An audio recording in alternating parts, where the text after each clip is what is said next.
আল্লাহ নবী একদিন বলেছেন, আবু বকর হিজরত যখন করব আপনি আমার সফর সাথী হবেন।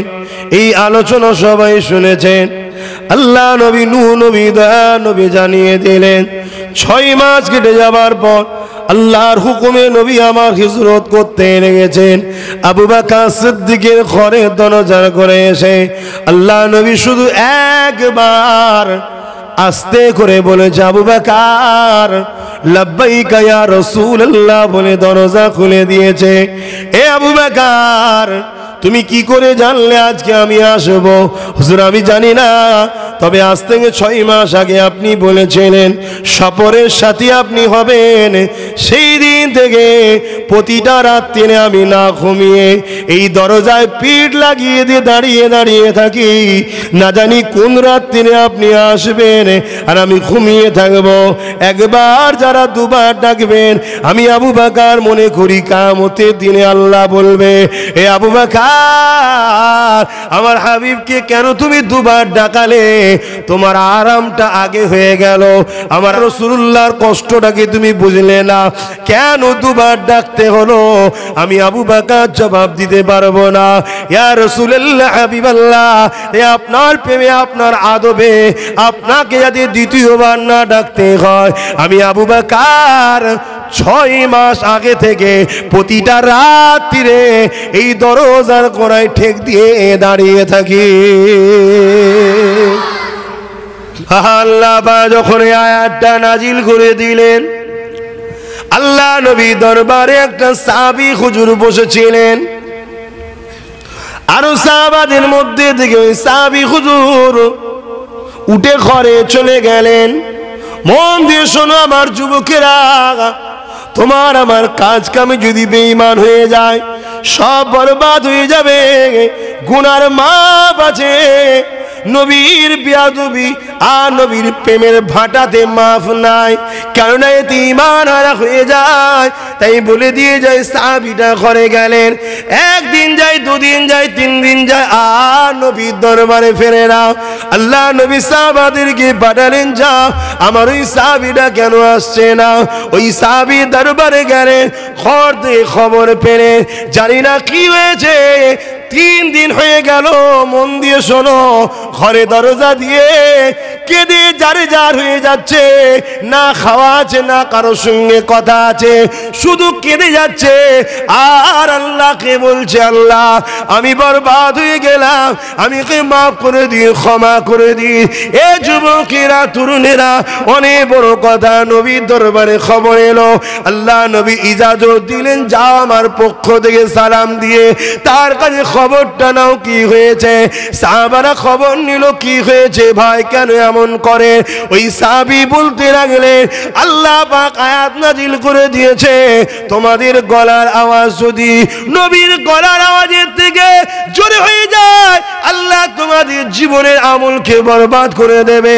আরে আমার গলার কণ্ঠর আওয়াজ আল্লাহ পাক পয়দাইশি জোর করেছে, তাই না জানি আমার গলার আওয়াজ তো নবীর গলার আওয়াজের উপরে হয়ে যেত, তাহলে আমি তো বরবাদ হয়ে গেছি, ধ্বংস হয়ে গেছি। এই জন্য আমি আর শেষ হয়ে গেলাম। এই খবরটা নবীর কাছে চলে গেল। আল্লাহ নবী সাহাবাদেরকে জানিয়ে দিলে, এ বাবা সাহাবারা, আমার এই সাহাবীকে যে খুশি সংবাদ দাও, তারই আমার উপরে আদব ও প্রেমটা দেখে আল্লাহ খুশি হয়ে গিয়ে ওই সাহাবীকে জান্নাতি করে দিয়েছে। আরো জোরে বলুন সুবহান। আল্লাহ পাক কোরআন পাকের মধ্যে জানিয়ে দিলেন, কুল ইন কুনতুম তুহিব্বুনাল্লাহ ফাত্তাবিউনি ইউহিব্বুকুমুল্লাহ ওয়া ইয়াগফির লাকুম যুনুবাকুম ওয়াল্লাহু গফুরুর রহিম। এ আমার বান্দা বান্দিরে, আমার আল্লাহ পাক আমার নবী দ্বারা আমাকে আপনাকে জানাচ্ছেন, বড় কাফলাম কুল অর্থাহাবি, আপনি বলুন ইন কুনতুম তুহিব্বুনাল্লাহ, যারা বলে আল্লাহকে ভালোবাসি, ফাত্তাবিউনি, এই ভালোবাসা যদি সত্য হয় প্রথমে আপনাকে ইত্তেবা করতে হবে। কাকে? রাসূলকে। কিন্তু কাউকে মানা যায় প্রেম না থাকলে? তাহলে আমার নবীকে যদি প্রথম ইত্তেবা না করে, ফলো না করে মুহাব্বতের সঙ্গে, তাহলে কামিয়াবি নাই। আমার কথা বুঝতে পারছেন তো? আর যারা আমার নবীকে ভালোবেসে মেনে নেবে, ইত্তেবা করবে, আল্লাহ কি বলছেন? ইউহিব্বুকুমুল্লাহ, আমি আল্লাহ তাদেরকে ভালোবাসবো। জোরে বলুন সুবহানাল্লাহ। তাহলে আল্লাহ আমাদেরকে ভালোবাসুক চান তো নাকি? তাহলে রাস্তা কি? নবীকে ভালোবেসে ইত্তেবা করা, মেনে নেওয়া। ভালোবাসার মানুষের খোঁজ ধরা যায়? কথা বলছেন না গেল? যদি কেউ বসে বসে নবীর মেম্বারে নবীর খোঁজ ধরে, তাহলে জানতে হবে এ সেজেছে, কিন্তু আমাদের নয়। আমার কথা বুঝছেন তো নাকি? আমার আলোচনায় অসুবিধা হচ্ছে। মুসলমান ঘরের ছেলে মেয়েরা, তরুণেরা, এ নবী পাকের প্রেমিকেরা, এই পৃথিবীর জমিনে যারা আমাদেরকে আল্লাহ ছেড়িয়ে দিয়ে তাদের দাস দাসী বানাতে চায়, তারা আমাদের কাছে বারবার হেরেছে। আমাদের কাছে যতদিন ওই ঈমানটা রয়েছে, এই দুনিয়ার জমিনে ওই সকল প্রকাশ্য জালিম গুণ, ওই সকল ইসলামের দুশমন গুণ যারা আমাদের করে আল্লাহ থেকে সরিয়ে দিয়ে তাদের দাসত্ব করাতে চায়, তারা কোনোভাবে যখন আমাদের কাছে পারে না, তারা একদল মুনাফিকদের দিয়ে আমাদের কাছে পাঠাচ্ছে। তারা নামাজের বেলায় কোনো ইখতিলাফ নয়, রোজার বেলায় কোনো ইখতিলাফ নয়, আল্লাহ মানার বেলায় কোনো ইখতিলাফ নয়, রসুল মানার বেলা যখনই হয় তখনই তাদের যেন তাজিম করতে বড় অসুবিধে হয়। এরকম মানুষ মুসলমানদের দেখা যায় না? যায় না? আল্লাহ হিদায়াত করবো না, আমিন।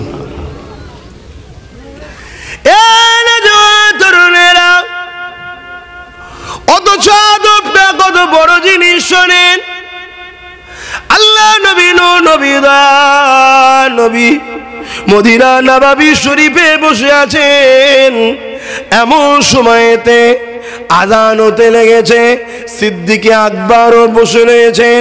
ঠিক এমনই সময় আশহাদু আন্না মুহাম্মাদুর রাসূলুল্লাহ যখনই বলেছে, হযরত আবু বকর সিদ্দিক দুই বৃদ্ধা গুলে কুররাতু আইনা বিকা ইয়া রাসূলুল্লাহ, হুজুর আপনি আমার চোখে ঠান্ডা, এই বলে ফু দিয়ে যখন চোখে বোলায়, আল্লাহ নবী দেখলো, কিছু বলল না।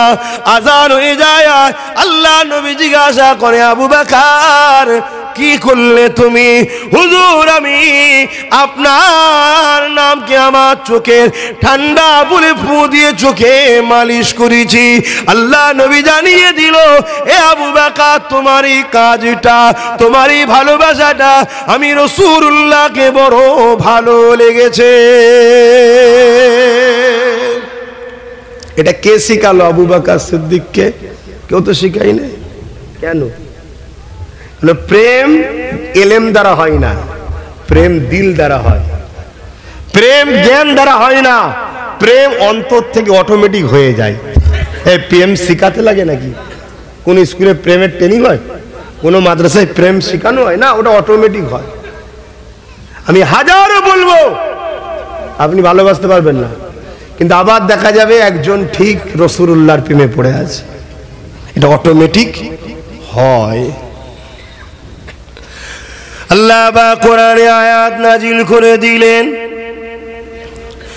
এ বিশ্বে মানুষেরা আমার হাবিবের আওয়াজের উপরে তোমাদের গলার আওয়াজ যেন না উঠে যায়।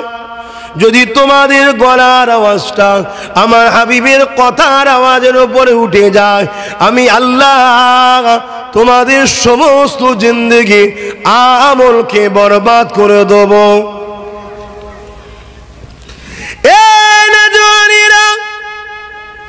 মন দিয়ে আলোচনা শোনেন, কেননা এই জিন্দেগি চিরস্থায়ী নয়। ছোট হুজুর পীর কেবলা বলতেন, বাবারা সব হারা হয়ে মরো, ঈমান হারা হয়ে মরো না বাবা, কেন ঈমান হারা হয়ে যারা মরবে তাদের নাজাতের কোনো রাস্তা নাই। যদিও গুনার পারকে নিয়ে তুমি দুনিয়া থেকে যাও, ঈমানটা যদি থাকে একদিন না একদিন আযাব খেটে খেটে আল্লাহ পাক তোমাকে হাবিবের প্রেম ভালোবাসার জন্য, ঈমানের জন্য জান্নাত দিয়ে দেবে। তাহলে আল্লাহ আয়াত কি নাজিল করলেন কোরআনে, যে তোমাদের গলার আওয়াজ যেন নবীর আওয়াজের উপরে না উঠে যায়। শুনছেন তো? আজও যারা হজ করতে যান মনে রেখে দেন এই কথাটাকে। মদিনা শরীফে যখন ঢুকবেন পারেন তো জবানে লাগাম রাখেন, জবানে লাগাম রাখেন, কেন আমার নবী রওজা মোবারকে আজও জিন্দা এবং আমাদের জন্য কাঁদতেছেন। জোরে বলুন সুবহানাল্লাহ। কি আকীদা আছে তো নাকি? যদি আকীদা না থাকে তাদেরকে কি মুসলমান বলে? মুনাফিক মুসলমান। মনে রাখবেন, কেন রসুলকে মরা জানলে ঈমান চলে যাবে।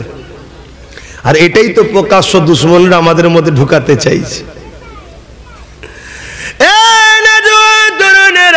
নামাজ পড়ছে পড়তে দাও, রোজা রাখছে রাখতে দাও, হজ করছে করতে দাও, কিন্তু আমার নবী পাকের আদর সম্মান মর্যাদা শান ইজ্জত গুণকে খাটো করে দাও। এই জন্য আল্লাহ জানিয়ে দিলেন দুনিয়ার মানুষ শুনে রেখে দাও, তোমাদের গলার আওয়াজ যদি আমার হাবিবের আওয়াজের উপরে উঠে যায়, আমি আল্লাহ তোমাদের জিন্দেগির সমস্ত আমলকে বরবাদ করে দেব। খুব ভালো করে বুঝবেন, 100 বার হজ করেছেন, আমল করেছেন, 50 বছর ধরে তাহাজ্জুদের নামাজ পড়ছেন, 5 ওয়াক্ত নামাজ রয়েছে, আমল করছেন, আর একটা বার যদি আপনার গলার আওয়াজটা আমার রাসূলুল্লাহর আওয়াজের উপরে চলে যায়, আপনার 50 বছরের তাহাজ্জুদের নামাজ, 5 ওয়াক্ত নামাজ, 100 বার হজ করা, দান খায়রাত সব আল্লাহ বরবাদ করে দেবে। তাহলে ভেবে দেখুন আমার নবীর মাকামটা আমি বাড়িয়েছি না আল্লাহ বাড়িয়েছে? বলেন, আওয়াজ দিয়ে বলতে হবে। আপনি দাওয়াত করলেও আসবো, না করলেও যেখানে যাব সেখানে বলবো, নবীর পক্ষেই বলবো। আমি চাই তোমাদের হৃদয় আমার রাসূলের ভালোবাসা আদব ঢুকে যাক, তাহলে কামিয়াবি হবে। শুনতে ভালো লাগছে তো না অসুবিধা হচ্ছে? তার মানে ঈমানটুকু আছে, হয়তো গুনাহগার হতে পারো, ঈমান এখনো আছে।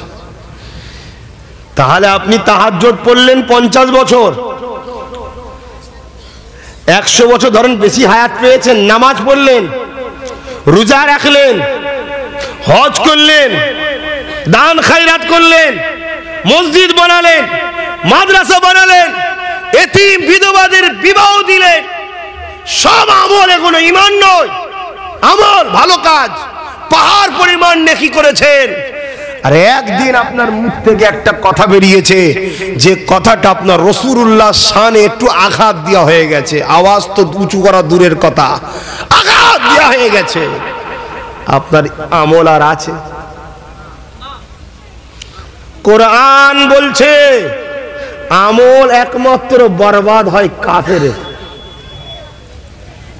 যত বড় গুনাহগার হোক। নামাজ কাজা, রোজা কাজা, হজ কাজা, 1 টাকা যদি দান করে থাকে 1 টাকারও নেকি তার আমল নামায় আল্লাহ লিখে রাখে, কিয়ামত দিন দেবে তার যা। কিন্তু কাফের যদি কেউ হয়ে যায়, বেঈমান হয়ে যায়, তার আমল আর থাকে না, বরবাদ হয়ে যায়। আমার হজ বুঝছেন তো নাকি? না আমি বেকার বুঝাচ্ছি? আমি একটা ট্রফিস বুঝাতে চাইছি। আল্লাহ যখন আয়াতটা নাজিল করে দিলেন, আল্লাহ নবী দরবারে একটা সাহাবী হুজুর বসেছিলেন, আর সাহাবাদের মধ্যে থেকে ওই সাহাবী হুজুর উঠে ঘরে চলে গেলেন।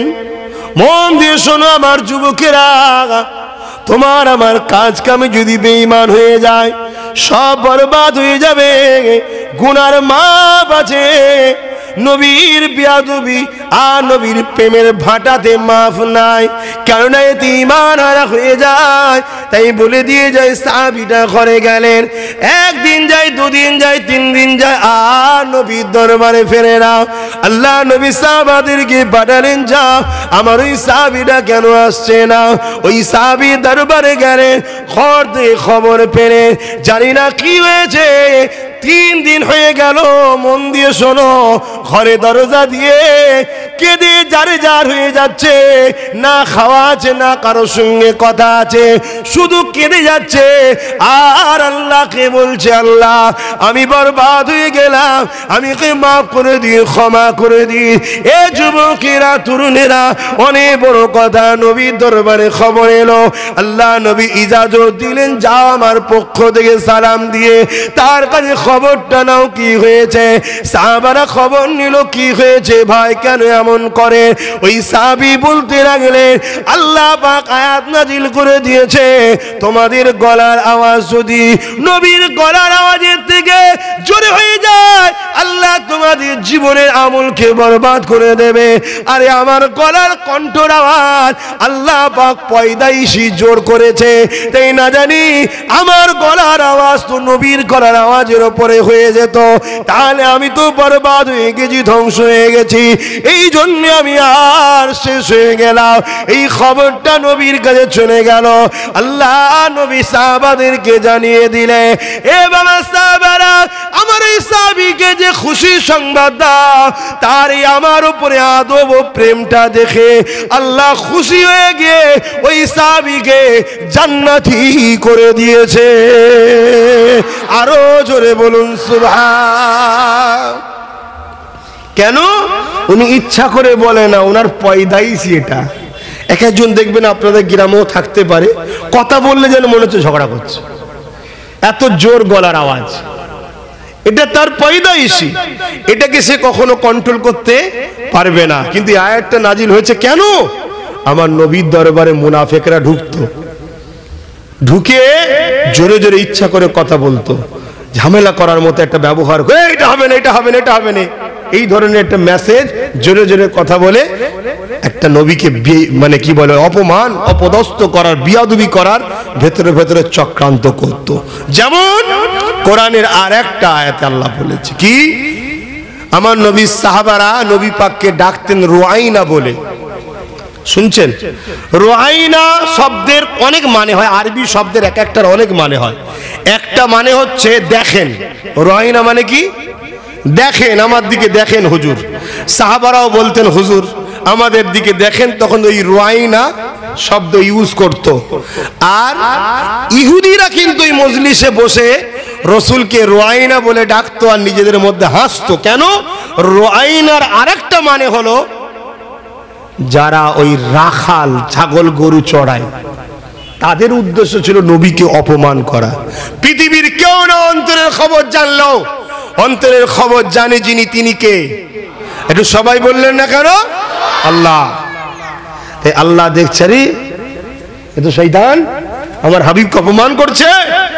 নবীর শান বুঝুন, শান না হয় যে ভুল করছে আল্লাহ তাকে শাস্তি দেবে, সাহাবারা তোর ভুল বলে দেখে না, কিন্তু না, আয়াতটাকে আল্লাহ চেঞ্জ করে দিলেন। কি আয়াত এসে গেল, নবীর অনুসারীরা তোমরা যারা আমার নবীকে ডাকবে, রুআইনা নয়, ক্বালা উনজুরনা, হুজুর দয়া করে আমাদের দিকে একটু কৃপা করুন, তাকান। জোরে বলুন সুবহানাল্লাহ। আল্লাহ ওটাও পছন্দ করেন কেউ মনে মনে নবীর উপরে বিয়াদবি করুক, আয়াত চেঞ্জ করে দিচ্ছে। আজকে সেই নবীকে সম্মান তাজিম করতে গেলে আমাদের সমাজে একদল মানুষের বুকে পেন, যন্ত্রণা, পেটে ব্যথা হচ্ছে না, হয়নি?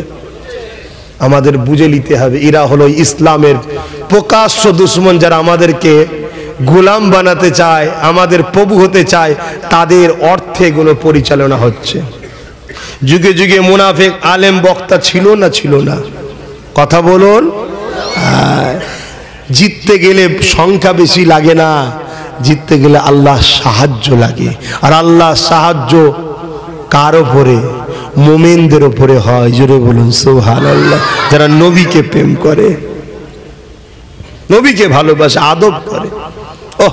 সাহাবা হুজুরদের আদব কি ছিল আপনি অবাক হয়ে যাবেন একটা কথা শুনলে। একটু বলি, হযরতে এটা মসজিদ হযরতে আবু বকর সিদ্দিক রাদিয়াল্লাহু তাআলা আন হুজুরকে একদিন কোন এক সাহাবী জিজ্ঞেস করছে যে আপনি বড় না নবী বড়? কথা বুঝছেন? এখন যদি এই মুরব্বীকে জিজ্ঞেস করা হয় যে আপনার বয়স মানে আপনি বড় না ওই ছেলেটা বড়, স্বাভাবিক ইনি বলবেন আমি বড়। কিন্তু আমার নবীর ব্যাপারে যখন এমন প্রশ্ন হয়, সিদ্দিক আকবর কি উত্তর দিচ্ছে? বলছে শোনো, আমি বুড়ো হয়ে গেছি ঠিকই, কিন্তু আমার মৌলুদ হয়েছে, জন্ম হয়েছে আগে, কিন্তু বড় তো আমার রসুল। জোরে বলুন সুবহানাল্লাহ।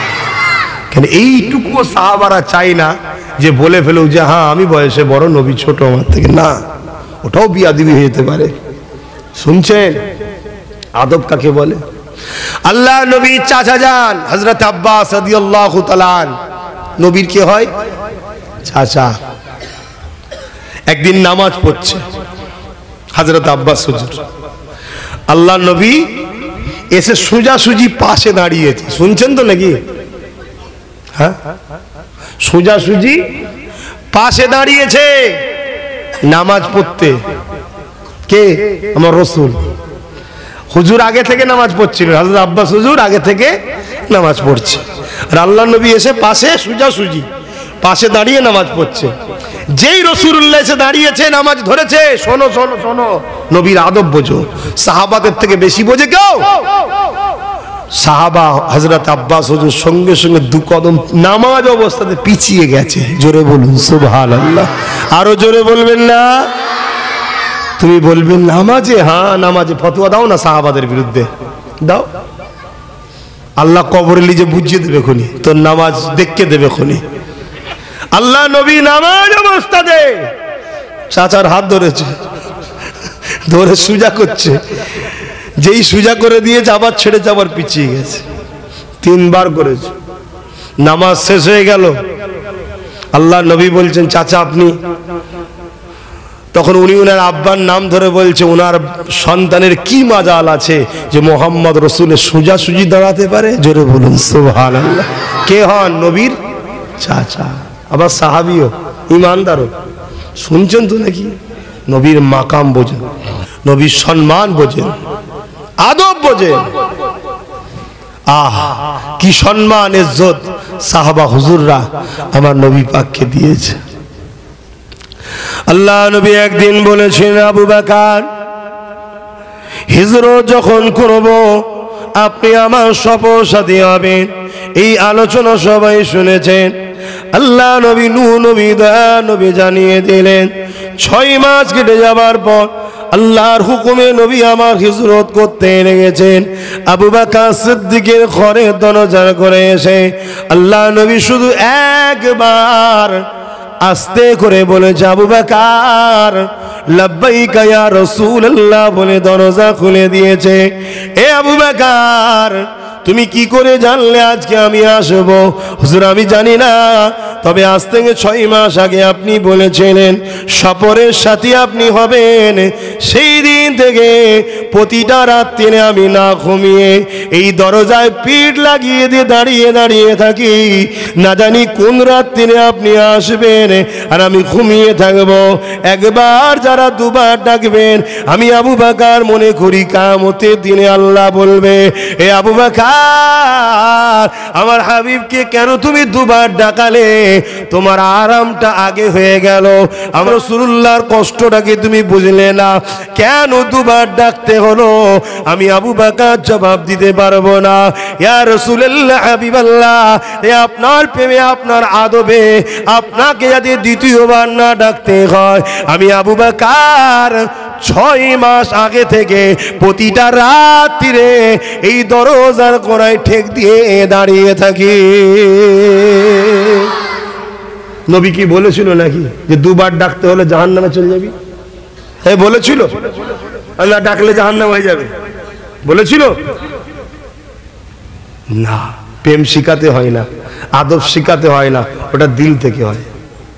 আর দিলে থাকে ইলমে মারেফাত, তাসাউফ, মশলা আলাদা জিনিস, তাসাউফ আলাদা জিনিস। মশলায় যে কোনো বাড়িতে ইসলাম প্রচার করতেছে আমাদের খাওয়া জায়েজ। ইমাম সাহেবদের ইমামতি করতেছে মোহাল্লার যে কোনো বাড়িতে খাওয়া মশলায় জায়েজ। আর তাসাউফে চলবে না। শুনছেন তো? তাহলে তাসাউফ আলাদা, মশলা আলাদা। পৃথিবীতে ইসলাম দলে দলে লোক কবুল করেছে যারা তাসাউফ পন্থী মানুষ ছিল তাদের ঘরে দেখে। যারা এই মশলার ফতুয়া দিয়ে ঝড় তুলে যাচ্ছে, এদের ঘরে থেকে লোক দুটোও মুসলমান হয়নি। এই শুনছেন তো নাকি? মুসলমান হয়েছিল গরিবে নওয়াজকে দেখে, মুসলমান হয়েছিল ইমামে আজম নুমান বিন আবু হানিফাকে দেখে, মুসলমান হয়েছিল এনাদের তাসাউফের ফজিলত দেখে মানুষ দলে দলে মুসলমান হয়েছে। কারামত আলী জনপুরি সাহেব 2 কোটি মানুষ তিনার হাতে হাত দিয়ে ইসলাম কবুল করেছে। জোরে বলুন সুবহানাল্লাহ। আমার মুজাদ্দেদ জামান দাদা হুজুর রহমাতুল্লাহ আলাইহির হাতে হাত দিয়ে কম বেশি এরকম 1-1.5-2 কোটি মানুষ ইসলাম কবুল করেছে। জোরে বলুন সুবহানাল্লাহ। ইনাদের তাসাউফটা দেখে মানুষ দিবানা হয়েছে। যেমন ইমামে আজমকে নিয়ে যাওয়া হচ্ছে, এটা আজকালকার দুনিয়াদার আলেমরা মানতে চাই না। বাপ একটু বলবো, আবার আপনারাও মানবেন তো নাকি? হ্যাঁ, কিন্তু আল্লাহর ক্ষমতা আছে না নাই? উস্তুনে হান্নানে একটা শুকনো খেজুর গাছের গুড়ি, তাই তো নাকি? বুখারীর হাদিস কেঁদেছে না কাঁদেনে? কথা বলেছে না বলেনে? চলে আসেন। হযরত ইমামে আজম আবু হানিফাকে একটা বুড়ি জিজ্ঞেস করেছিল, সবাই জানেন তোমার দাড়ির দাম বেশি না আমার ছাগলের দাড়ির দাম বেশি, বলেছিল না? সব জানেন। যখন হুজুরের লাশ চলে যাচ্ছে, নিয়ে যাচ্ছে, এই শহরে হুজুরের লাশকে বুড়ি আটকে দিয়েছে। আর বুড়ি ছিল অমুসলিম, গায়ের ইসলামের মানুষ। হ্যাঁ দাঁড়াও, মুসলমানরা কখনো ওয়াদা খেলাফ করে না। কি বলছে শুনছেন? অমুসলিম বুড়ি কি বলছে? মুসলমানরা ওয়াদা খিলাফ করে না। আর আজকে তো ইমামে আজম হুজুরের লাশকে রাখা হলো। হুজুরের খাদেমরা বলছে মা ইনি ইন্তেকাল করেছে। বলছে বাবু চুপ করো তো, বয়স্ক মানুষ হলে যা হয়, চুপ করো। মুসলমান কখনো আমানত ওয়াদা খিলাফ করেনি।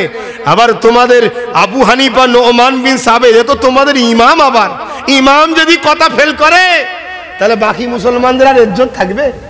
কি গো বলবেন তো? হাজার হাজার লোক জড়ো হয়ে গেছে, লাখ লাখ লোক জড়ো হয়ে গেছে। আগেকারের মানুষের মুখের ভলিউমটাও অনেক দূর পর্যন্ত, তো মাইক অত দূর যায় না। আল্লাহর এটা দান, আস্তে আস্তে সবকিছু ছোট হচ্ছে, মানুষগুলো দেখুন ছোট ছোট হয়ে যাচ্ছে। এটা আল্লাহর হুকুম। তো ইমামে আজম ওই লাশের মধ্যে থেকে, কাফনের মধ্যে থেকে বলছে মা আপনি আমায় জিজ্ঞেস করেছিলেন ছাগলের দাড়ির দাম বেশি না আমার দাড়ির দাম বেশি। লোক সব হতভম্ব। বললেন না আল্লাহু আকবার? বলুন না সুবহানাল্লাহ। আল্লাহু আকবার মানে কি? আল্লাহ তিনি যিনি সব থেকে মহান, যিনি ইমামে আজমকে কথা বলাচ্ছে, তিনি কে? হ্যাঁ, ইমামে আজমের শক্তি তো নয় বলছি, এই শক্তিটা কার? আল্লাহর। আল্লাহর ক্ষমতা আছে না নাই? কিন্তু আমি পারিনি, তুমি পাওন, উনি পাচ্ছ কেন? উনি আল্লাহওয়ালা তাই, আমরা নয় তাই হয়নি, এই তো কথা। কিন্তু আমরা ওদের সঙ্গে দুশ্মনী না করে বন্ধুত্ব করা দরকার। তো কমসে কম বলে কলে একটু পার করিয়ে দেবে, বলে কয়ে পার করিয়ে দেবে যে আল্লাহ আপনি আমায় তো ভালোবাসেন, আমার জন্য একটু দেন, যাও। তো শোনেন মা, সেদিন আমি আপনার উত্তর দিইনি, আজ আমি বলছি আমার দাড়ির দাম আল্লাহ বেশি করেছে। জোরে বলুন সুবহানাল্লাহ। বুড়ি আবার জিজ্ঞেস করছে বাবা তোমার দাড়ির দামটা সেদিন কেন বললে না? ইমামে আজম বলছে মা দাড়ি যদি ইমানদারের মুখে না থাকে ও দাড়ির দাম নাই। আমি ইমান নিয়ে মরবো কিনা আমি জানতাম না, তাই উত্তর দিতে পারিনি। আলহামদুলিল্লাহ আজ আমি ইমান নিয়ে মরিছি, তাই আমার দাড়ির দাম বেশি। জোরে বলুন সুবহানাল্লাহ। তাহলে কি বুঝছেন? কি বুঝলেন? দাড়ি দেখে ছুটলে হবে? নামাজ দেখে ছুটলে হবে? দেখবেন না তার মধ্যে ইমান আছে কিনা। আমার প্রত্যেকটা ভাইয়ের কাছে, মায়ের কাছে, বোনের কাছে, বাপের কাছে বলবো আমল তো করতে হবে, করো, কিন্তু আমলে যদি কিছু ভুল ভ্রান্তি হয়েও যায়, আল্লাহ রহমান রহিম। আল্লাহ কে? বলো বলো বলো বলো, জোরে জোরে বলো না, ভাল লাগবে। হ্যাঁ, আমাদের আল্লাহ, ঠিকই বলো, আমাদের আল্লাহ রহমান রহিম, আমাদের আল্লাহ বড় দয়ালু, বড় মেহেরবান। কি হ্যাঁ, মুসা নবীর একটা উম্মত 200 বছর বেঁচে ছিল। শুনেননি? শুনেছেন, ভুলে যান কেন? তো মুসা নবীর উম্মত 200 বছর বেঁচে ছিল। 200 বছরের জিন্দেগিতে কোনোদিন ভালো কাজ করেছে কেউ দেখেনি। শুনছেন না? উপরন্ত পাপ করেছে এটা সবাই দেখেছে, আর কোন পাপ বাদ দেয় না। যুবকরা শোন আমার ভাই, তোদেরকে 200-500 ভাড়া করে আনিনি, আর 200-500 দিতেও পারবো নি, কিন্তু আমি যে রাস্তা দেখাচ্ছি, যদি রাস্তা দিলে লেলাও, আল্লাহ তোমাদেরকে এমন জায়গায় পৌঁছে দেবে ঘরে কিচ্ছু থাকবে না। কাল কি হবে এই চিন্তায় শোবে, সকালে উঠে দেখবে বিছানা গুছাতে গিয়ে আল্লাহ মিলিয়ে দেবে। বলুন সুবহানাল্লাহ। বিশ্বাস রাখো, বিশ্বাসে মেলাই বস্তু তর্কে বহুদূর। এই মিলাতে পারে না, পারে না। হযরতে ফরিদউদ্দিন গঞ্জে সাকার হুজুর নাম শুনেছেন?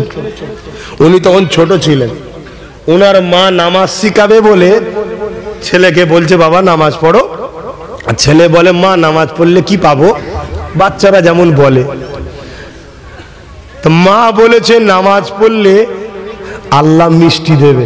আর বাচ্চারা একটু মিষ্টি ভক্ত না, তো উনি উজু করতে যায়, ওনার মা নামাজের মুসাল্লা বিচ্ছে আর মুসাল্লার ভেতরে মিষ্টি দিয়ে রাখে। ছেলে নামাজ পড়ে বাটি উল্টায় আর মিষ্টি পাই, খুশি হয়। রোজ নামাজ পড়ে আর মাতে দেয়, রোজ নামাজ পড়ে মাতে দেয়। কোনো কারণে, কুরবান যাক আমার আল্লাহ, কত দয়ালু। কোনো একদিন কোনো কারণে মা মিষ্টি দিতে। হযরতে ফরিদউদ্দিন গঞ্জে সাকাত তখন ছোট। আপনাদের মহল্লা আচ্ছা দেন, এ দিচ্ছে শরীফ। আল্লাহুম্মা সাল্লি আলা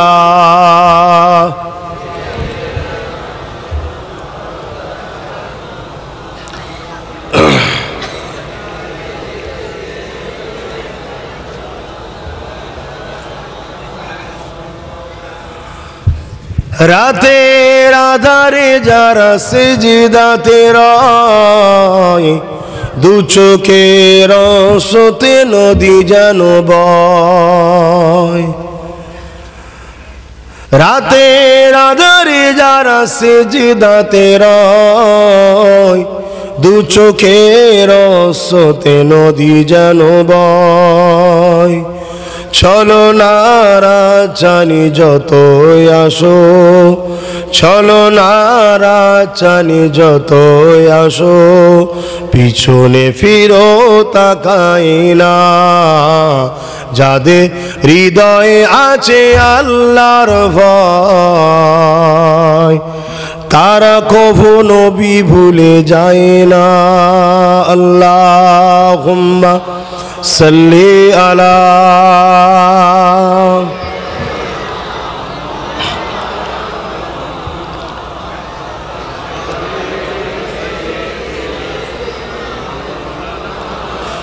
আমার আব্বাজানেরা, আল্লাহর পক্ষ থেকে ইমাম সাহেব ডেকেছে, মুয়াজ্জিন সাহেব ডেকেছে। ডাকটা মুয়াজ্জিন দিয়েছে, কিন্তু ডাকটা কার পক্ষে? আল্লাহর পক্ষে। এই ডাককে অ্যাকসেপ্ট করবে তারা যারা ভালোবাসে। আবার ভাইরা রাগ করলেও কিছু করার নেই, নামাজ পড়বে, আল্লাহ খুশি হবে। যখন কোনো বান্দা বান্দি সিজদা করে, আল্লাহ নবী জানিয়ে দিলেন তার কপালটা আল্লাহ পাকের কুদরতি কদমে পড়ে যায়। এ নজওয়ানেরা, হযরতে মুসা আলাইহিস সালাম আল্লাহ পাককে বলেছিলেন, ও রব্বি আল্লাহ, আমি মুসা আপনার সঙ্গে কথা বলি, আর কি কেউ আপনার সঙ্গে কথা বলবে?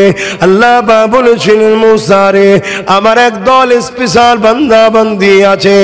এ মুসা, তুমি আমার সঙ্গে কথা বলতে গেলে তুর পারে আসতে হয়, তোমার জন্য জায়গা ফিক্সড করা আছে।